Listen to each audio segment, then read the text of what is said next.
বয়সে স্বাভাবিক সুস্থভাবে চলতে পারে মানুষ। অ্যাক্সিডেন্ট বা একটা বিষয় তোমার বোঝার আছে, জি এই স্যার। যে আমরা এত পড়াশোনা করি, আমরা কেন এত পড়াশোনা করি? তুমি যদি মনে করো যে আমি চাকরি পাওয়ার জন্য পড়াশোনা করব, তাহলে কিন্তু এই পড়াশোনাটার কোনো দাম নেই। তোমাকে আসলে বুঝতে হবে যে আমি একটা কোনো কিছু শেখার জন্য, জানার জন্য পড়ছি। তুমি যে বইটা পড়ছো, এখানে দেখো লেখা আছে শুধু বায়োলজি দিয়ে জীবন চলে না। এটা কিন্তু একটা ইম্পর্টেন্ট বিষয়। এবং এর সাথে তুমি যখন নিজেকে মিলাবে যে না, শুধুমাত্র এই কাজটা করে জীবন চলবে না, আমার এই কাজটার সাথে আরও অনেকগুলো কাজ করতে হবে। ধরো তুমি ডাক্তার হয়ে গেছো, তুমি যেহেতু বায়োলজি নিয়ে পড়াশোনা করো, তুমি ধরো ডাক্তার হয়ে গেছো, তখন তুমি ডাক্তার হয়ে যাওয়ার পরে শুধু যে তুমি টাকা ইনকাম করবে তাহলে কিন্তু হবে না। তোমার মানুষের সেবা দিতে হবে।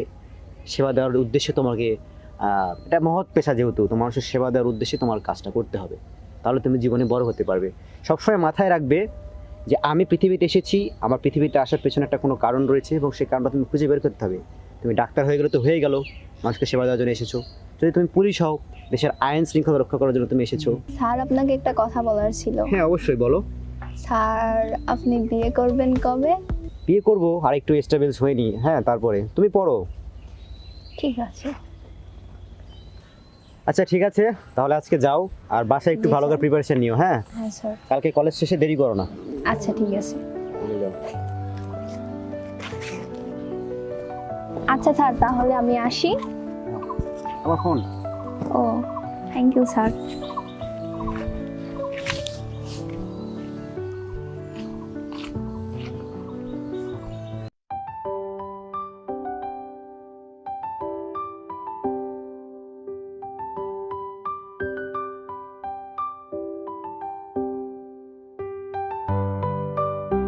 এতক্ষণ লাগে তোমার আসতে? সে কখন থেকে আমি তোমার জন্য ওয়েট করছি।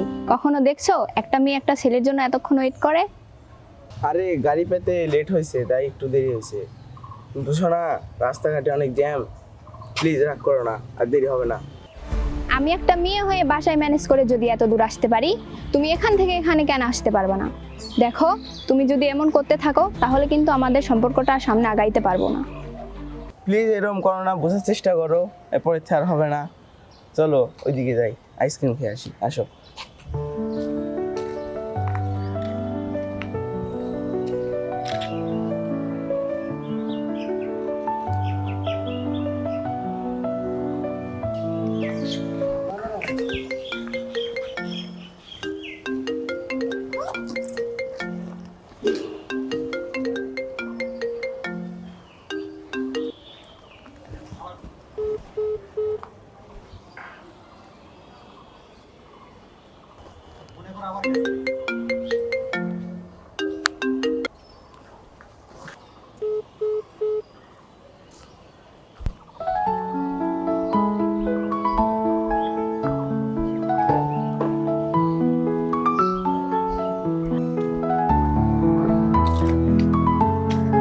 এই যে ম্যাডাম, বলো, কি সমস্যা? আপনাকে কল দিলে কল ধরেন না কেন? কি সমস্যা? ও, তাহলে তুমিই সে যে আমাকে বারবার ফোন দিয়ে বিরক্ত করো। কি সমস্যা তোমার?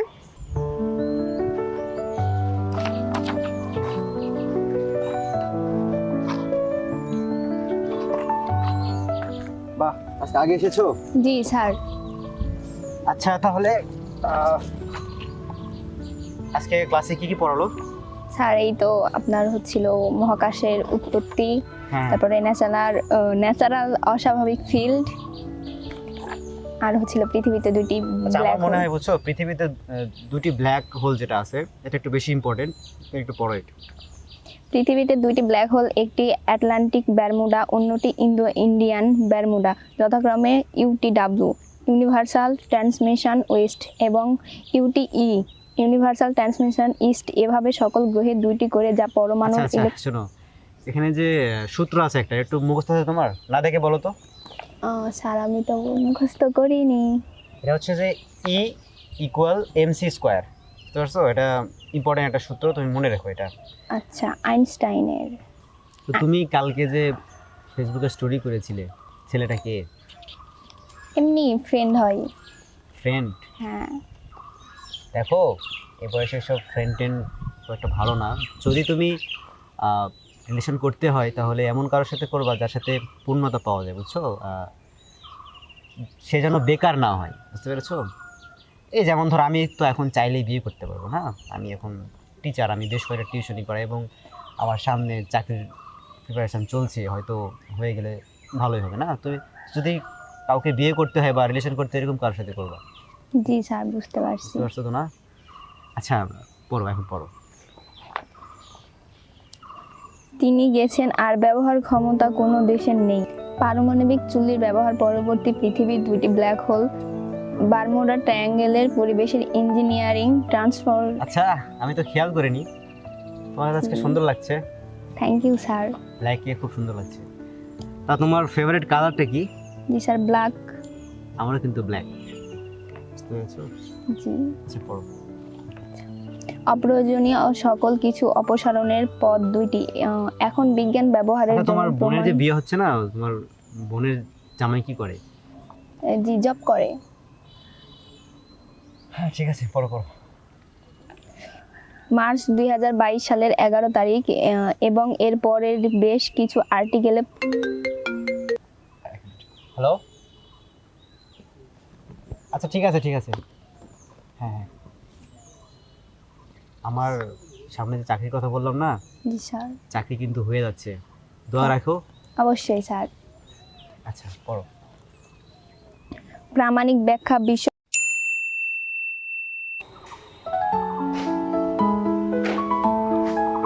এই রিভা, কেমন আছো? এই তো স্যার, ভালো আছি। আপনি ভালো আছেন? হ্যাঁ, ভালো আছি। স্যার, আপনি হঠাৎ আমাকে এখানে ডাকলেন, কোনো কারণ আছে? না, কোনো কারণ নেই, ভাবলাম তোমার বাসায় এখানে একটু কথা বলে দাও তোমার সাথে। ও আচ্ছা। তা পড়াশোনার কি খবর বলো? এই তো চলতেছে আলহামদুলিল্লাহ। বাড়ির সবাই ভালো আছে? জি, ভালোই আছে। তুমি কিছু খাবে? খাওয়া যায়। এই যে মরিয়াল আসতেছে, মামা এদিকে আসেন তো, মরে নিয়ে আসেন।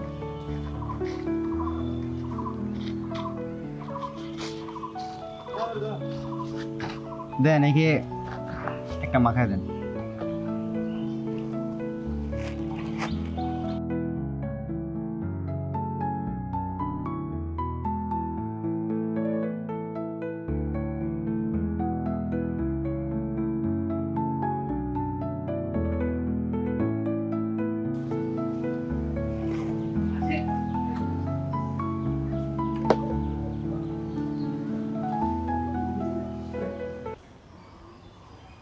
না, এই খাও। Thank you sir.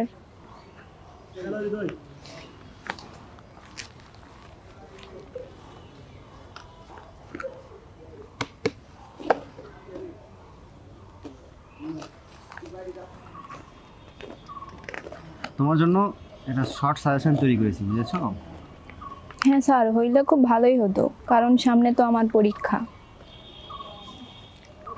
হ্যাঁ, খুব উপকার হবে। এখানে কয়েকটা আমি শর্ট কোয়েশ্চেন রেখেছি যেগুলা তোমার খুব উপকারে আসবে। বুঝলাম।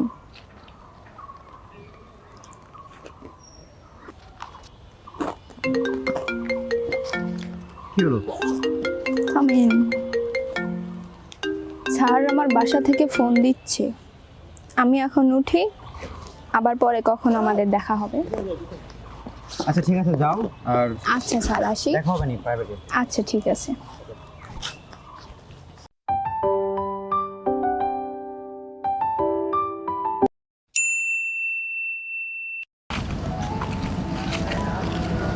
তা কেমন আছো রিভা? এই তো চলতেছে স্যার। কোথায় যাবো? আপনি কেমন আছেন? তো আলহামদুলিল্লাহ ভালো। স্যার, আপনাকে একটা কথা বলি। হ্যাঁ, বলো। স্যার, আপনি কি আমাকে পছন্দ করেন? হ্যাঁ, পছন্দ করি, পছন্দ করবো না কেন? দেখতে অনেক সুন্দর, অনেক ভালো স্টুডেন্ট। আসলে স্যার, আমার বাসা থেকে আমাকে বিয়ে প্রেশার দিচ্ছে, তো তো আপনি যেহেতু আমাকে পছন্দ করেন, সেহেতু আমরা কি বিয়ে করতে পারি না? হ্যাঁ, বিয়ে করতে পারি, তবে আমার একটা জবের কথা চলতেছে না, একটা পার্মানেন্টলি হয়ে যাক, তারপর তোমার বাড়িতে জানাই। আচ্ছা স্যার, ঠিক আছে। ঠিক আছে, চলো।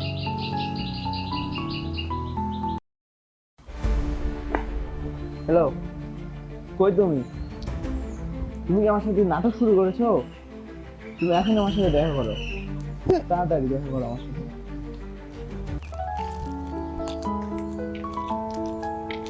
হ্যাঁ বলো, কে হয়েছে? বারবার ফোন দিচ্ছ কেন তুমি আমাকে?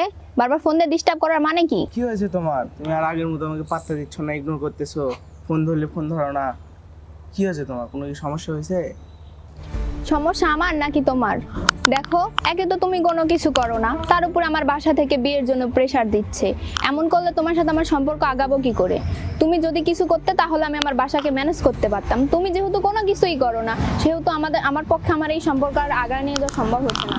সো আমরা এখানেই থেমে যাই। আজ থেকে তুমি তোমার পথে, আমি আমার পথে। ব্রেকআপ আমাদের। এই কাজটা তুমি ঠিক করলা? এটা তুমি ঠিক করলা না আমার সাথে। ভালো থাকো তুমি।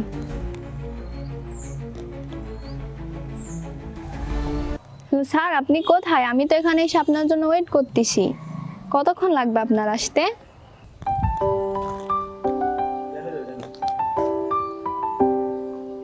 কেমন আছো? এই তো স্যার ভালো। কখন থেকে আপনার জন্য ওয়েট করতেছিলাম। হ্যাঁ, এই তো একটা দেরি হয়ে গেল আসতে। তোমার জন্য গিফট এনেছি। Thank you sir. ওয়েলকাম। তোমার পছন্দের আইসক্রিম। Thank you. ঠিক আছে, চলো সামনে যাই।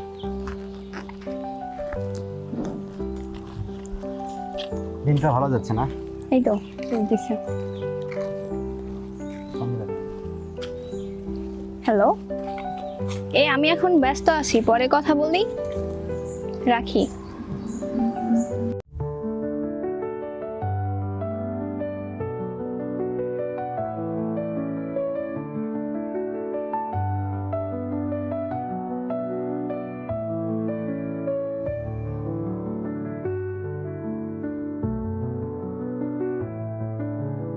স্যার, আপনি যেই ছাগলের বাচ্চার কথা বললেন না, আমার বাসায় তো ছাগলই নাই।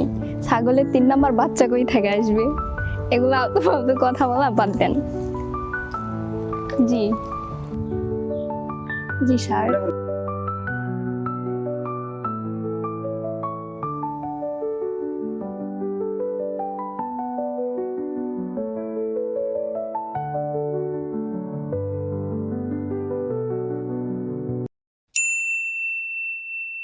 হ্যালো হৃদয়, কোথায় তুমি?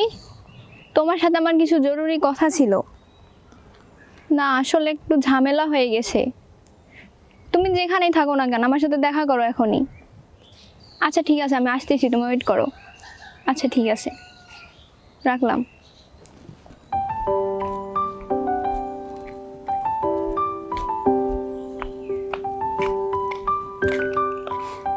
শোনো, তোমার সাথে আমার কথা আছে।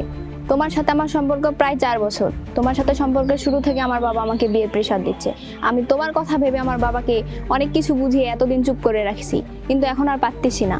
তোমার সাথে আমার যে সম্পর্ক 4 বছরের, এর মধ্যে আমাদের মধ্যে কোনো কিছু বাকি নাই। আমরা হাজব্যান্ড ওয়াইফের মতো রিলেশন করে যাচ্ছি। এ নিয়ে লোকজনও আনাগোনা করে যাচ্ছে। তারপর আমার বাবাকে আমি অনেক কিছু বলে বলে ওনাকে থামিয়ে রাখছি। কালকে আমাকে দেখতে আসবে। আমি জানি না তুমি কি করবা। আজকে হয় আমার বাবার সাথে কথা বলো, আর নয়তো আমাকে নিয়ে যে তুমি বিয়ে করো। এখন সবকিছু তোমার হাতে, আমি আর কোনো কিছু করতে পারবো না।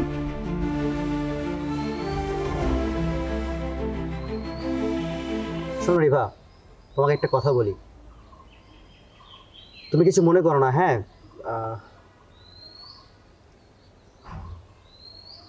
হ্যাঁ এটা ঠিক। আমি তোমাকে প্রাইভেট পড়াতে পড়াতে, তোমার সাথে চলতে, তোমার উপর দুর্বল হয়ে গেছি। তোমার সাথে একটা সম্পর্ক হয়েছে। তবে আমি তোমার থেকে একটা অনেক বড় জিনিস লুকিয়েছি, আর সেটা হলো আমি বিবাহিত। আমি অনেক আগে বিয়ে করেছি। আমার ফ্যামিলি থেকেই বিয়েটা হয়েছে। আমি তোমাকে বলতে পারিনি, কারণ তোমার প্রতি আমি দুর্বল হয়ে গেছি। তবে আজকে যখন তুমি এভাবে বলছো, আমি তো চাই না আরেকটা মেয়ের জীবন নষ্ট হোক। তুমি তুমি আমার মতো আরেকটা ছেলে পেয়ে যাবে। আর তুমি দেখতে সুন্দর, তুমি পড়াশোনায় ভালো, আরেকটা ছেলেকে তুমি পেয়ে যাবে। আমাকে তুমি ভুলে যাও। আর যদি পারো আমাকে ক্ষমা করে দিও।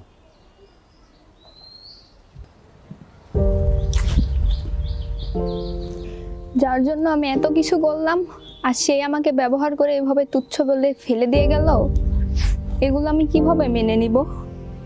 এর চাইতে ভালো আমি আমার জীবনই রাখবো না।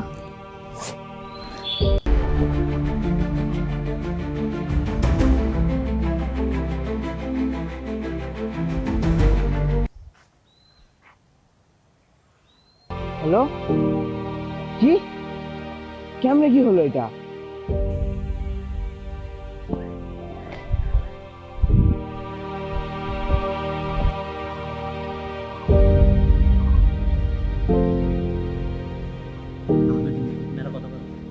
তো দর্শক, এই ভিডিওটা শুধুমাত্র আপনাদের মেসেজ দেওয়ার জন্য, যারা স্টুডেন্ট আছেন বা যারা অভিভাবক আছেন তাদের জন্য। আপনারা কখনোই, যারা স্টুডেন্ট আছেন, আপনারা কখনোই কোনো স্যারের সাথে এত ক্লোজ হবেন না। যতটুকু আপনার দরকার পড়াশোনার ক্ষেত্রে ততটুকুই থাকবেন। এবং যারা অভিভাবক, তারা আপনাদের বাচ্চাদের দেখে শুনে রাখবেন। হ্যাঁ, বলো হোসেন, কিছু বলো। জানি না এই ভিডিওটা দেখে আপনারা কি বুঝলেন, কিন্তু আপনাদেরকে আমাদের মানে যতটুকু সম্ভব আপনাদেরকে বোঝানোর চেষ্টা করছি। এই ভিডিওটা দেখে আপনারা শিখবেন, আর এই ভিডিওটা সবার মাঝে পৌঁছা দেওয়ার চেষ্টা করবেন, শেয়ার দেওয়ার চেষ্টা করবেন, এবং ভিডিওটা কেমন হয়েছে অবশ্যই কমেন্টে জানাবেন। আর হ্যাঁ, অবশ্যই এই ভিডিওটা কোনো সত্য ঘটনা অবলম্বনে না। আমাদের আশেপাশে অহরহ এই ধরনের ঘটনা অনেক কিছু ঘটছে, হয়েছে, অনেক কিছু ঘটছে, তো এরকম তারই প্রতিনিয়ত হয়। পরিপ্রেক্ষিতে আমরা এটা তৈরি করেছি। যাই হোক, আপনারা ভিডিওটা শেয়ার দিয়ে সবার কাছে পৌঁছায় দিবেন। ধন্যবাদ। ধন্যবাদ।